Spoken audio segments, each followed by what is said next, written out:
Hey y'all, another month has come to an end. We got like 18 or 19 books read in February to talk about. There were rereads though, so we won't really talk about them. We'll just like lump the series together because it doesn't have stars, because it's rereads and whatever. But without those rereads, I think my February reading would have been much more unhappy because like the ratings for the other books we were going to talk about, they're kind of mixed. They weren't all that awesome. Which ones to talk about first? The rereads or the book in order? Normally I go in order, but probably we should just do the rereads first, knock them out, get them out of the way. So it was the weekend before Valentine's Day, I guess, is I got it in my head. I was like, I think I want to redo ACOTAR. I want that. So I started listening to ACOTAR again. So I got from the first book through A Court of Frost and Starlight, I think, the novella. So I reread all the ones that I've already read, and I still have not started A Court of Silver Flames. I thought I would, but then I ended up having more audiobooks of versions of the books I was reading last month, then yeah. And my other reread is the one that I've been doing with my son, where he's reading through the Harry Potter series, of course, with She Who Must Not Be Named. So he was on this one. My binding is separating. These are my original books. Oh my gosh. Okay, so we started the month with this one, and he did this one and Percy Jackson, and so then he wanted to move on to this one. So he still hasn't finished it, but I finished it. So, and oh my gosh, reading about Cedric as a parent now, and when Harry actually meets with Cedric's parents at the end of the book, it was different. It was so much harder to read that this time around. Books with ratings that I actually read this month. The first one would be, I got to read my arc of The Foxglove King by Hannah Whitten. This is her first adult book. No, wait, those were adults. This is her first in a new series. There were things that didn't work so well, but overall, I liked the world she is creating. There is a lot of lore, which is funny because that's the main character's name is Lore. But there is a lot that is going on in this world with gods and mythos of things that have been lost to time because of a godfall 300 years ago. And now they used to have this whole pantheon of gods, but now they only worship one. And it's just so much. Fast forward 300-ish years into our main character, Lore, who, as the description says, she escapes from a cult. It's not really a cult.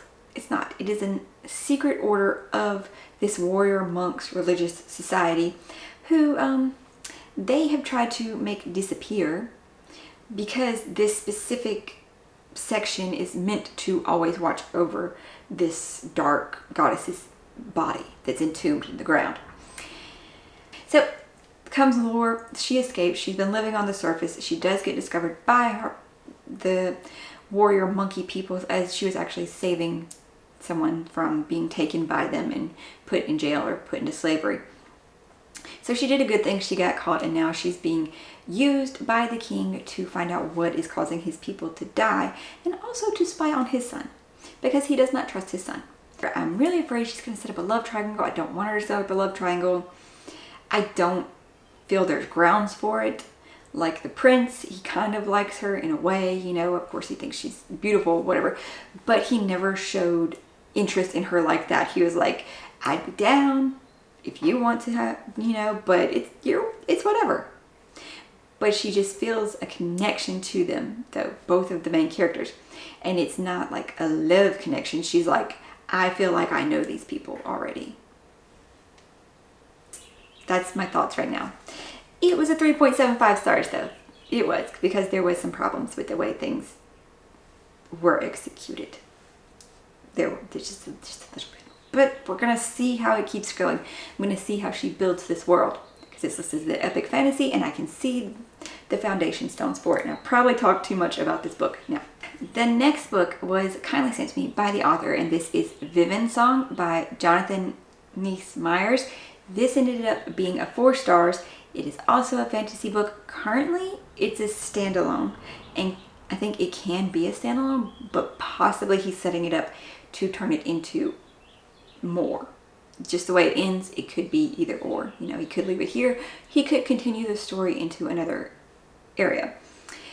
What this is about, though, is kind of slightly dystopian, and it starts out like nowadays, kind of, but the book will mostly take place 20 years from now, after Earth has been invaded by winged creatures, and apparently we don't stand much of a chance against them. So what humanity does is we build cocoons underwater, and that is where humanity is living, that they can't survive on the surface and everything, because water is what the only weakness to these creatures. Like, it's like acid to them. It eats away at them. It's a little gross.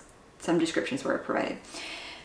But our main character, though, she has lived her whole life in the cocoon, and now as she is aged, I think she's 20, and she starts to have, like, the beginning of the book, she's having like intense headaches and then like pains in her back and everything, and she starts to display abilities and traits of these winged invaders. And of course, you know, humans being humans, there's going to be one that's like, I'm going to experiment on you. But now she's on the surface, she's trying to survive and not get killed by, you know, the winged invaders, and find out what she is, what's going on, how does she have these things, how is she human but have traits of them. You know, overall, I liked where he was going with it. I liked how it looked at, you know, how we paint things as evil and bad just because we don't know them, we don't understand them, and the dystopianness of the world, how the world changed, like where nature took back over things. Logically, there were some gaps. That's why it probably was only a 4 stars, because like, how are we still getting food and supplies and technology in our cocoons? Where is it coming from? Next up, I got to listen to City of Nightmares by Rebecca Schaeffer. This was also a 4-star read. This was interesting. It was a look at fear, really, because everything about this was, at some point, something happened, and when people went to sleep, they had a chance to turn into their worst nightmares. Drugs were made, of course, to were given to the population, being that, you know, it would create dreamless sleep so that this wouldn't be a thing. But this meant you couldn't drink alcohol, so of course a bunch of people would still turn into nightmares because people were stupid and wanted to drink alcohol, or they wouldn't take the pills, because if you didn't live in like one of the big cities that put the medicine in your water supply, you would have to take pills. Our main character, though, several years ago, I don't remember how many years, she watched her sister turn into a giant spider. And that was her sister's worst nightmare. And her sister killed her father, and so she's been terrified of that she will turn into a nightmare. She drinks the city water that already has medicine. She takes at least 2 of the pills a day, because it is just, she is terrified. That is her fear, technically, is turning into something. And she's not just terrified of herself, she's terrified of everyone around her possibly turning into a nightmare. And she ends up on the boat with the nightmare boy, and the boat explodes, and she's forced to flee with him, as he's the only reason she survives, and gets back to the city. And they start putting the pieces together of what happened. And yet, the book takes a lot of turns. You never really get the way you like her so much. She's never really an awesome person, but she does get better. She gets over her fears a little bit. She starts to conquer herself to where she can actually help other people. So yeah, it was just a very interesting book. I liked the aspects of it, the take on it. I thought it was going to be a standalone, but the way it ended, it seems like they might go into something else of like what caused the nightmares to begin. One thing I also didn't understand is if it's a worldwide thing, or if it's just centered around this country, which sounds like it might be one of the Northern Europeans, like Denmark, the Netherlands. Are those the same country?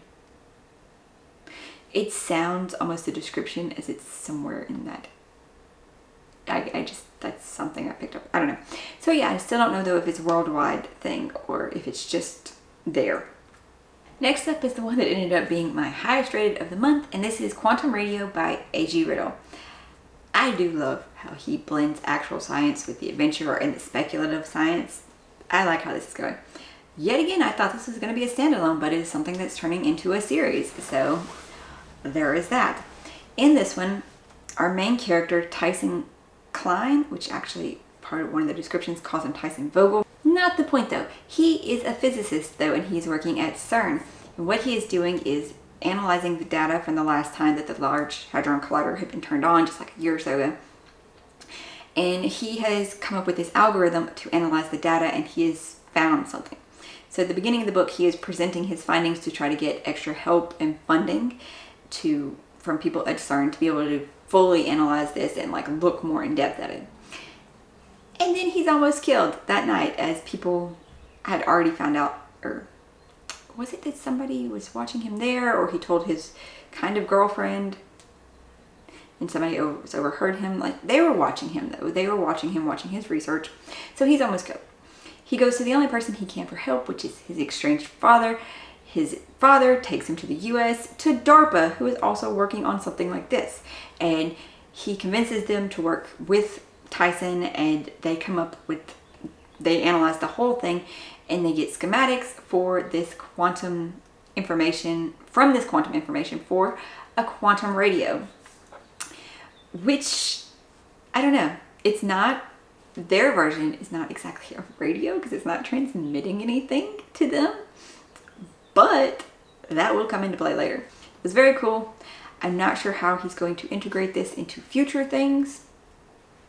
Like, I don't know how it's going to turn into the series. I don't know exactly what's playing out there, but the first book worked really well. So the next one I actually have a physical copy of, and that is Belladonna by Adalyn Grace. I did not particularly enjoy this one. It only was a 3 stars.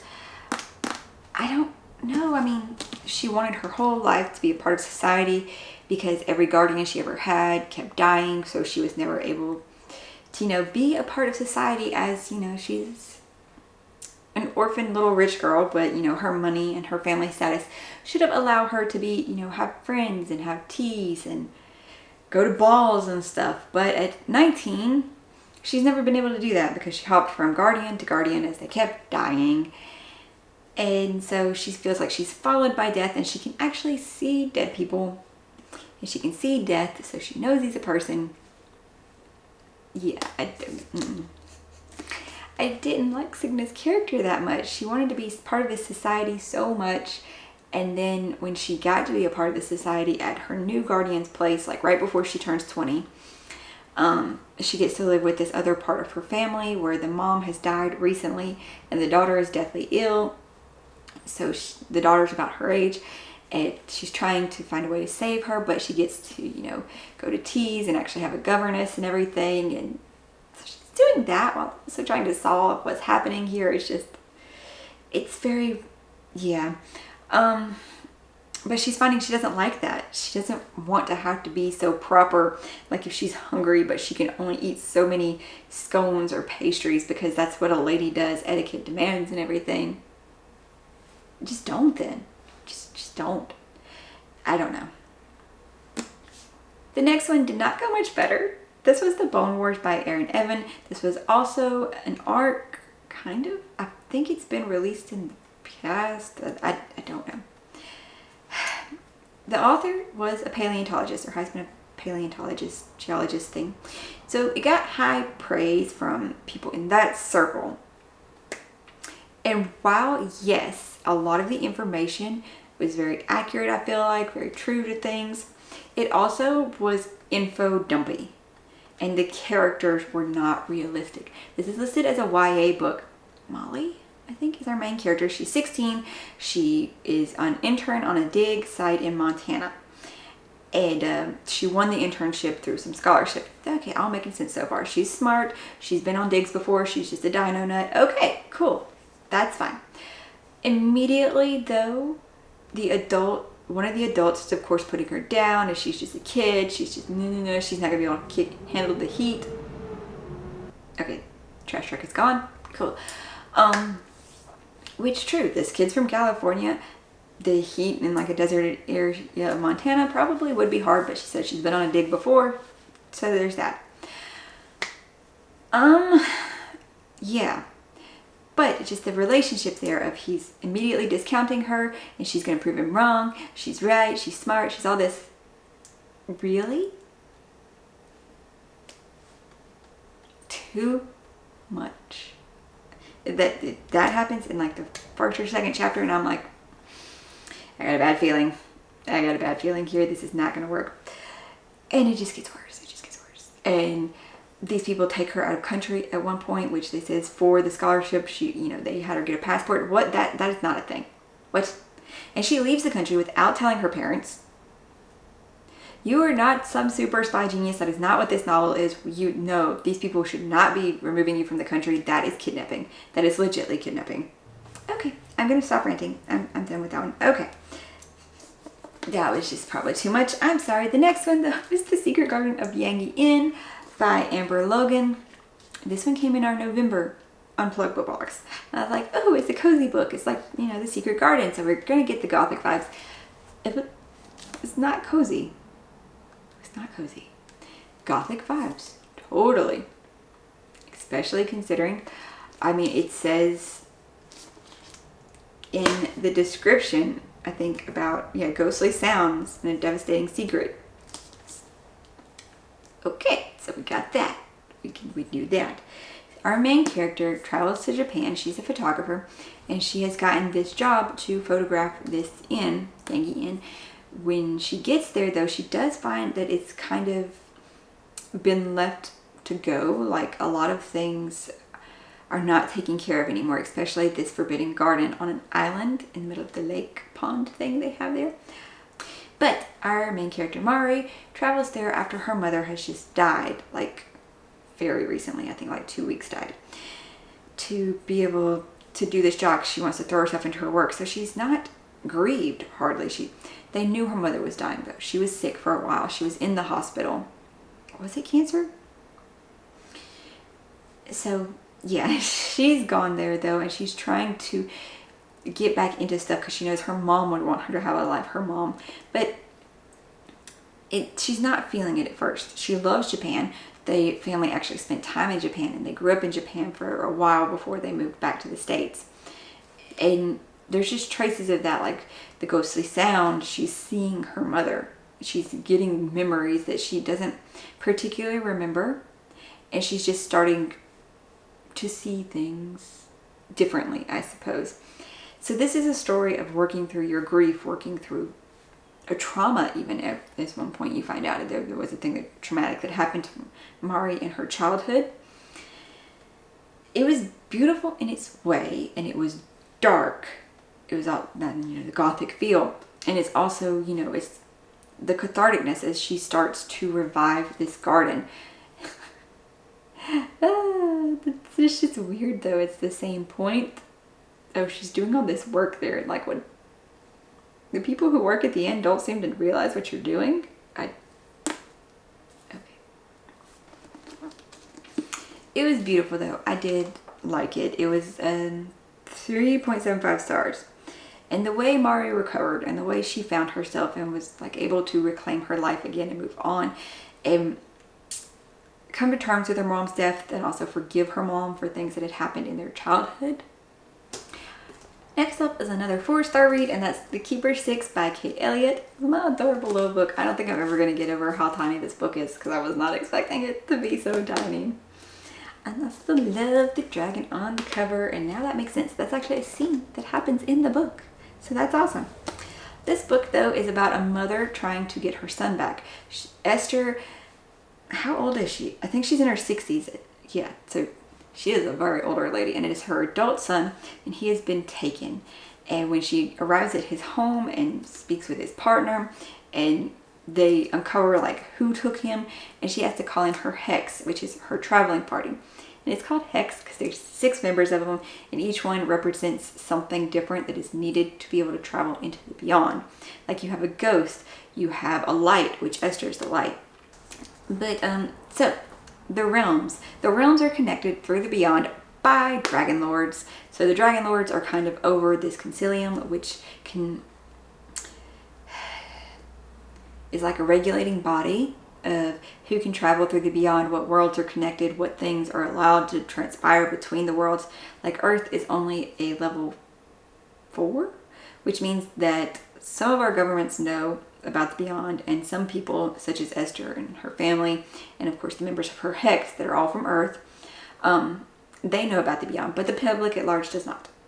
Earth's main calling card, though, why people come to Earth, trade with Earth, we are part of this conversation universally at large, is for the parrots. We're the only planet realm with parrots, so we trade in parrots. Things that come into this book, though, that might be disturbing to people and might bother people is human trafficking, forced breeding, which is kind of part of the human trafficking. But the story, though, is Esther going to find her son, doing almost whatever it takes. And I have to say almost because as she goes through and she uncovers things and she has to make this decision and change, her game plan, because it's like, well, I'm not going to sacrifice this to get my son back because it would devastate him if I did. And it would tear up on my family to do this. This is a very fun adventure, though, as it is. You got portal fantasy, traveling between the realms. You have an adventure story as they're going, on this quest to save her son, as politics at play, family dynamics, love, all of this. And Esther is just a very cool older lady, as she's like, I should probably think about retiring, but I love this job. And yeah, and she is super cunning. Like, she is known around the realms for her brain and the way she negotiates and stuff. But when she gets angry, though, it does become harder for her to out-manipulate, outthink people. Oh my goodness, I think I'm going on too long. We need to move faster. The next one is a short story, kind of, I think short story. It's a retelling, I did not know that. This is Arch-Conspirator by Veronica Roth. And the character's name is Antigone. Yes, Antigone. This is a retelling from the Greek myth, I think by Sophocles? I think. It is a futuristic dystopian retelling, though, where humanity is only in this one last city on Earth, and we only survive because of the archives where we put our genes of people when they die. Their genes are put there, and then those genes will be used to create new citizens, and they call it being reborn. Even though, your DNA and somebody else's DNA is being combined together. Because the normal way is seen as dirty and unclean because the DNA hasn't been scrubbed for viruses, infections, and stuff like that. That's what wiped out most of humanity, apparently, was some sort of specific virus. So DNA had to start being cleaned before, you could have babies. It was super sad, super sad. And even for being so short, if it had been longer, I probably could not have finished, or I would not have liked it. 3.25 stars, though. Yeah. It was a story. Her parents are killed when she's little. She has to grow up living in her uncle's palace as he takes over as being ruler. He says it's a gilded cage, but her uncle feels they're controlled, but cages are meant to be escaped from. That's, I think, most of the description. And yeah, it goes into that. A lot of the thing with this one is body autonomy, as women are precious, but they're commodities at the same point. Women are not supposed to go places by themselves because if anything happens to them, the future can't go on anymore because you can't have a baby. So many things, though, don't add up with this. Like, I'm not with this one. We're going to move on. Next is The Last Tale of the Flower Bride, which I listened to, and this one is another kind of literary-ish one with the gothic feels and the fairy tale feels. While it's not a fairy tale, though, but it talks about fairy tales and myths a lot, and the magic in it is very background, kind of. You don't see it. This book is about, though, this guy who meets and falls in love with this very enigmatic woman, and he is meeting her at first because he wants to be able to see her family grimoire, because what he does is he tries to find the reality in myths, and because he had a very tragic loss when he was little. That story too, that was But yeah, she pretty much has one rule, you know, don't dig into my past. We don't want to talk about my past, nothing like that. We'll be fine if you promise me never to dig into my past. And like their whole first 3 years of marriage is just based off stories. They tell stories to each other, like the myth stories and everything, and they play these games and everything. That's, yeah. It was an interesting book. I liked the ending. I liked the ending. I'm hoping that they will now. Yeah, I can't say that. If you like gothic-y feeling books, kind of like Secret Garden of Yang Yin, if you like that type of feel, the dark feel to things, and slightly mysterious, dark, almost magic-y vibe, check this one out because it definitely took some turns. It took some turns. There was things. It was nuts though. It really was nuts.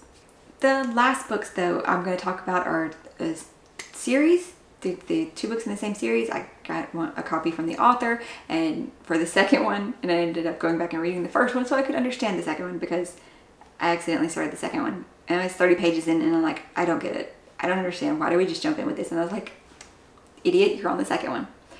So, this is the Dark Passengers series by L.C. Ainsworth.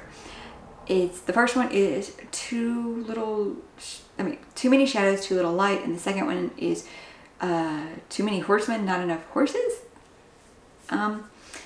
If you read the description on Amazon, read for the first one, and that covers pretty much both books. I do not think that the description for the second one, I don't think that works. And some of the things from the first book don't come up, and description doesn't come up until the second one. I feel like we would have been better though in the first book if we just stayed with the academy setting, and she describes it as a mystery, and there is a mystery going on in the background, and like if we had just keyed into that and stuck with that, because the story, the way it went with our main character Izzy and her going off to this, I always say Space Force because they're Space Force, but it's called Air Force. They fly in space. If we'd stayed with that, if her academy and learning about leadership, because she is the regent to her empire, the Yanar Empire, because her mother is off at war with the front lines, so that makes Izzy the regent because it is passed down through the female line, and as the oldest daughter, she's next in line to the throne. So I think we should have stayed at the academy so she could learn more about leadership, learn more about what's going on in the war and flying, and because this mystery does start taking place there at the academy. Yeah. Book 2 though. 1, I don't know when it takes place. I don't know how far after book 1 it takes place, and that kind of throws something off.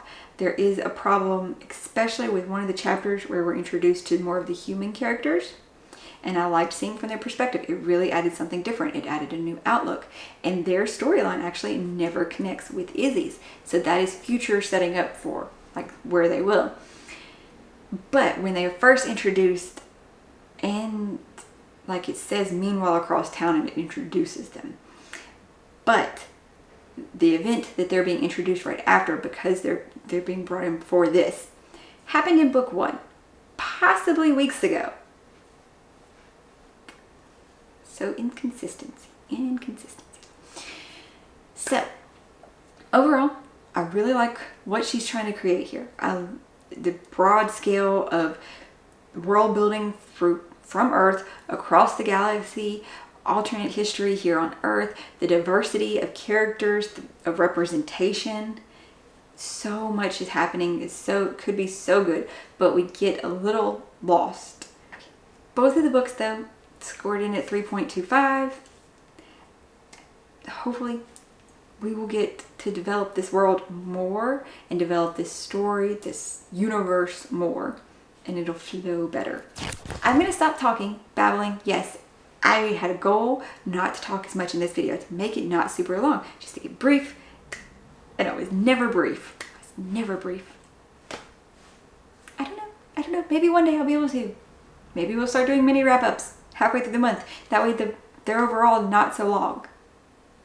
it doesn't help that I don't think I did a single review, so I couldn't just be like, I'm going to be brief because I had a review video to go check out. I did not. I did not for February. It's not great, but oh well. If you guys have stuck around this long, thank you so much. And if you haven't already, check out some of my other videos like my March TBR, where we go over the books I'll be reading for the Unspeakathon throughout March. And if you're enjoying them, consider subscribing and joining us for future reviews, unboxings, and bookish videos. Thank you guys so much. I hope you're finding something awesome to read today, and I will see you in the next one. Bye.